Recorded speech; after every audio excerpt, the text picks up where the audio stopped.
Hello everyone, this आज मैं love in contract part 2 को एक्सप्लेन करने जा रही हूँ।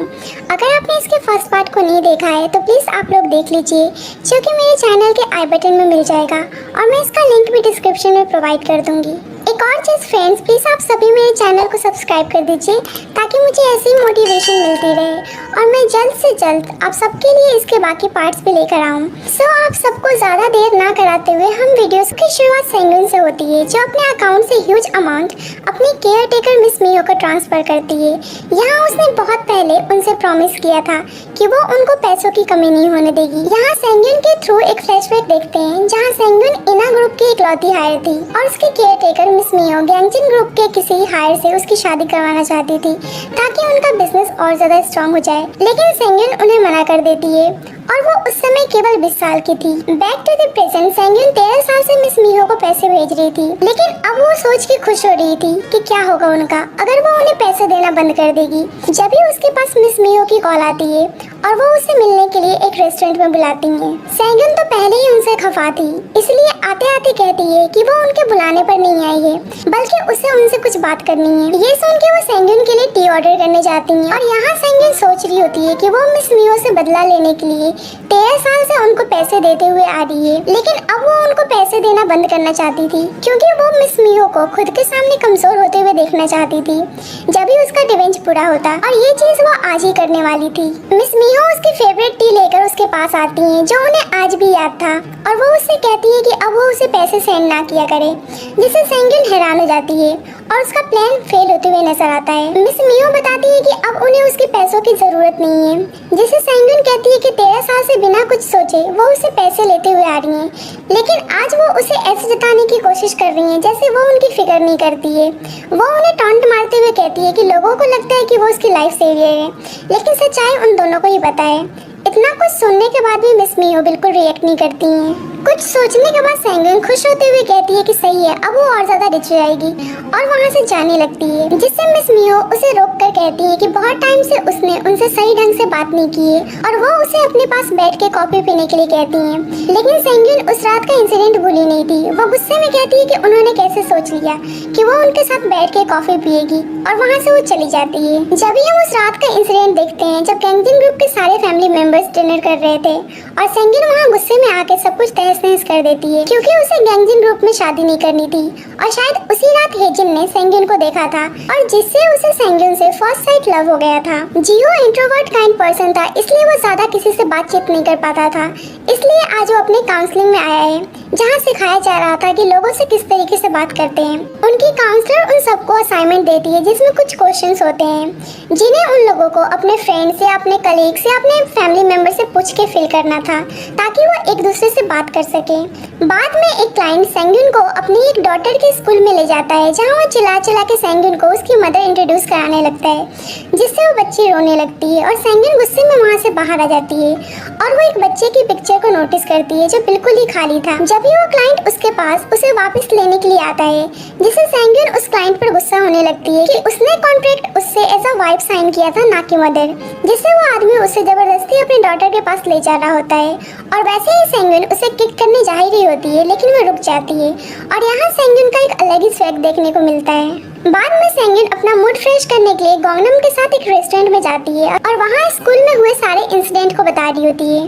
दूसरी साइड हेजिन भी उसी रेस्टोरेंट में आया हुआ होता है और वो अपने मैनेजर से उसके लिए एक न्यू अपार्टमेंट देखने के लिए बोलता है क्योंकि वहाँ उसे बहुत सारे लोग स्टॉक किया करते थे और वो बहुत ज्यादा परेशान हो गया था। जब ही गोंगनम की नजर हेजिन पे पड़ती है, वो उसके बारे में सेंगुन को बताता है, जहाँ सेंगुन उसको पहले से ही जानती थी क्योंकि एक पॉपुलर एक्टर था और उसने भी उसके काफी ड्रामास देख रखा था। गोंगनम को पहले से ही पता था कि हेजिन के बारे में बहुत सारे रूमर्स फैले हुए हैं, इसलिए वो उसके साथ फ्लर्ट करने के लिए उसके पास जाता है। जब भी सेंगुन के पास जियो की कॉल आती है, वो उसे अपने असाइनमेंट में दिए गए क्वेश्चंस को पूछने लगता है, जैसे कि उसे कौन सा ब्रांड पसंद है, उसका फेवरेट ड्रामा कौन सा है, ब्ला ब्ला, जिससे सेंगुन अपना फेवरेट ड्रामा स्क्विड गेम बताती है और वो स्क्विड गेम लिखता है, जिससे पता चलता है कि जियो को एंटरटेनमेंट इंडस्ट्रीज में भी ज्यादा कुछ इंटरेस्ट नहीं है। जब भी उसने इतने पॉपुलर ड्रामे का भी नाम गलत लिखा, असाइनमेंट कंप्लीट होने के बाद वो सेंगुन को लेट कॉल करने के लिए सॉरी बोल के कॉल कट कर देता है। यहाँ साफ पता चल रहा था कि जियो का कोई फ्रेंड नहीं था, इसीलिए उसने सेंगुन को कॉल किया था क्वेश्चन पूछने के लिए। सेंगन को समझ में नहीं आता है कि आखिरकार अभी उसके साथ हुआ क्या। वो जियो के ऐसे बिहेवियर से बिल्कुल कंफ्यूज नजर आ रही होती है। दूसरी साइड गोंगनम हेजिन को इशारे कर रहा होता है, जिससे हेजिन को लगता है कि शायद वो कोई रिपोर्टर है और वो उसकी वीडियो बना रहा है।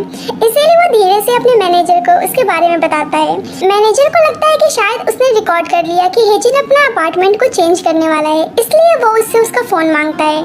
लेकिन गोंगनम कहता है कि उसे हेजिन में इंटरेस्ट है, ना कि उसमें। मैनेजर को लगता है कि शायद कोई न्यूज़ स्कैंडल हो जाए, इसलिए उससे गोंगनम का फोन जबरदस्ती लेने की कोशिश करने लगता है, जिससे सेंगन भी ये सब देख लेती है और वो भाग के उनके पास आती है। सेंगन मैनेजर को छुड़ाने की कोशिश कर रही होती है, लेकिन गोंगनम को छोड़ नहीं रहा होता है और दूसरी साइड हेजिन अपना चेहरा छुपाए बैठा हुआ होता है और इसी कारण वो सेंगन को देख नहीं पाता है। सेंगन हेजिन पर गुस्सा कर रही होती है, लेकिन वो वहाँ से अपना फेस छुपाए निकल जाता है और सेंगन जैसे तैसे करके उन दोनों को स्टॉप करती है। बाद में सेंगन और गोंगनम वॉक करते हुए जा रहे होते हैं, जहाँ सेंगन नोटिस करती है कि गोंगनम अपसेट दिख रहा है, इसीलिए वो उससे उसका सैडनेस का रीजन पूछती है। जहाँ पता चलता है कि गोंगनम की सिस्टर की डॉटर एक लेस्बियन है और वो इन सब का कारण उसकी बहन गोंगनम को ही बता रही होती है, जिससे सेंगन उसे समझाती है कि वो सारा ब्लेम खुद पे क्यों ले रहा है, क्योंकि ये सच नहीं है और ये साइंटिफिकली भी वैलिड नहीं था। यहाँ गोंगनम और सेंगन का ड्रीम था कि वो किसी न्यू कंट्री में जाके अपनी न्यू लाइफ स्टार्ट करेंगे, जहाँ उन दोनों को कोई भी नहीं जानता होगा।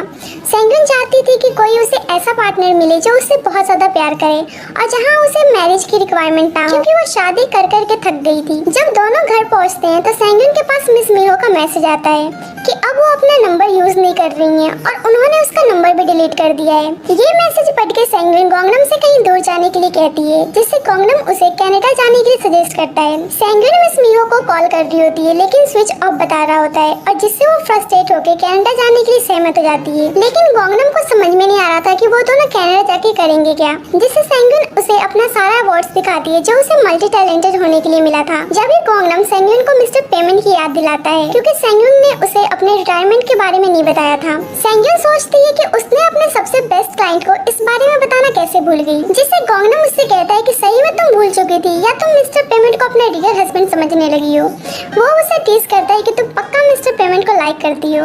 अंदर से सेंगन को भी पता था कि वो जियो को पसंद करती है, लेकिन वो एक्सेप्ट नहीं कर रही थी और वो हंस के वहाँ से चली जाती है। बाद में हम जियो को देखते हैं जो उसी लड़की का पीछा कर रहा होता है और वो लड़की भाग के अपने घर में चली जाती है। नेक्स्ट मॉर्निंग अलार्म बजने की वजह से सेंगन जल्दबाजी में उठती है और वो गोंगनम का लेटर पढ़ती है, जिसमें वो उसके रिटायरमेंट के लिए एक गिफ्ट देकर कनाडा के लिए निकल गया था और वो उसे कहता है कि जल्दी से वो मिस्टर पेमेंट का असाइनमेंट पूरा करके वहाँ उसके पास आ जाए।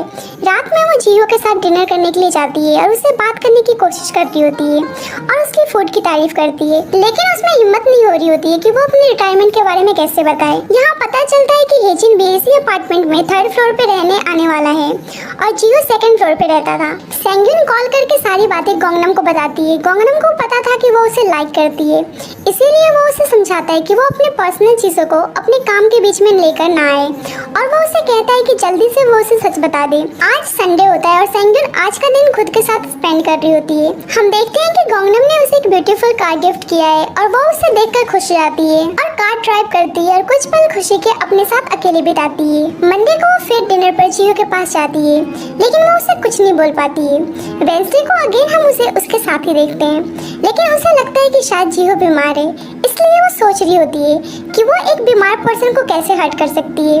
वो उससे पूछती है कि कहीं वो बीमार तो नहीं है, जिससे जियो कंफ्यूज हो जाता है और सोचता है कि वो ऐसे क्यों बोल रही है। यहाँ साफ पता चल रहा था कि सेंगन जियो को बताना नहीं चाहती थी, इसीलिए वो कोई ना कोई बहाना ढूंढ रही थी। फ्राइडे को अगेन वो डिनर पर जाती है और वो उसे गोंगनम की बातें याद आती है जो उसे बोल रहा था कि वो उसके प्यार में पड़ चुकी है। नेक्स्ट डे सेंगन सोच रही होती है कि उसने उस रात भी जियो को अपने रिटायरमेंट के बारे में नहीं बताया, इसलिए वो थोड़ी अपसेट दिख रही होती है और जब भी उसके पास उसी क्लाइंट की कॉल आती है जो अपने डॉटर के स्कूल में उसको लेकर गया था और वो उससे माफी मांगता है और उसे दोबारा वहाँ चलने के लिए कहता है, लेकिन सेंगन साफ मना कर देती है क्योंकि उसका बिजनेस कॉन्ट्रैक्ट वाइफ का था, ना कि मदर का। रात में हम जियो को देखते हैं जो काउंसलिंग के बाद घर जा रहा होता है और वो न्यूज सुन रहा था, जहाँ हमें पता चलता है कि जिस लड़की का उस रात वो पीछा कर रहा था वो लड़की मर चुकी थी और किसी ने उसको चाकू से स्टेप करके मार दिया था। ये न्यूज देख के जियो थोड़ा सस्पिशियस नजर आता है। बाद में गोंगनम सेंगिन को कॉल करके समझाता है और वो जिहो के घर डिनर पर जाती है और वो उससे बात करने की कोशिश करती है और वो एक पोएम की लाइन सुनाती है ताकि वो बात को स्टार्ट कर सके,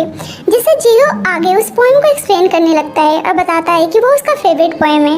यहाँ देख के साफ पता चल रहा था कि सेंगिन और ज्यादा उसको पसंद करने लगी है। सेंगिन को उसकी आदत हो गई थी, इसीलिए वो उसे सच नहीं बता पा रही थी, लेकिन वो समझती थी कि उससे अलग होना ही उसके लिए ठीक है ताकि वो एक नॉर्मल लाइफ जी सके और यही बेस्ट गिफ्ट हो सकता है उसके बेस्ट क्लाइंट के लिए। इसीलिए नेक्स्ट टाइम डिनर पर जाती है और आज वो फाइनली उसे सच बताने की सोचती है। वो जिहो से डिवोर्स लेने के बारे में बात करनी चाहती होती है कि जिहो कहता है कि हम डिवोर्स ले लेते हैं और हम इस मैरिज को एंड करते हैं। ये सुनकर सेंगिन हैरान और परेशान हो जाती है क्योंकि उसने कभी भी एक्सपेक्ट नहीं किया था कि उसे जिहो से ऐसा कुछ सुनने को मिलेगा और ये एपिसोड यहीं पे एंड हो जाता है। एपिसोड के एंड में हम एक एपिलॉग देखते हैं और संडे का दिन होता है और सेंगिन कुछ पल खुद के साथ बिता रही होती है और वो पेपर्स पे बहुत सारे स्टार्स बनाती है और वो उसी स्कूल में जाती है जहाँ उसने एक ब्लैंक पिक्चर देखा था। वहाँ जाके वो उन स्टार्स को उस पिक्चर पे पेस्ट कर देती है और उस पिक्चर को कंप्लीट कर देती है और जब भी उसके पास वही बच्ची आती है जिसके फादर के साथ सेंगिन उसकी वाइफ बनकर आई थी, सेंगिन उस बच्ची को देखकर खुश हो जाती है और कहती है कि वो उसके डैड की बेस्ट फ्रेंड है। यहाँ पता चलता है कि पिक्चर उसी बच्ची का है और बच्ची अपने पिक्चर को कंप्लीट देख के बहुत ज़्यादा हैप्पी नजर आ रही होती है। सो फ्रेंड्स, ये एपिसोड यहीं पे ख़त्म होता है। सो अगर आप चाहते हैं कि मैं इस ड्रामे को कंटिन्यू करूँ, so please let me in the comment section and thank you for watching this video. Thank you.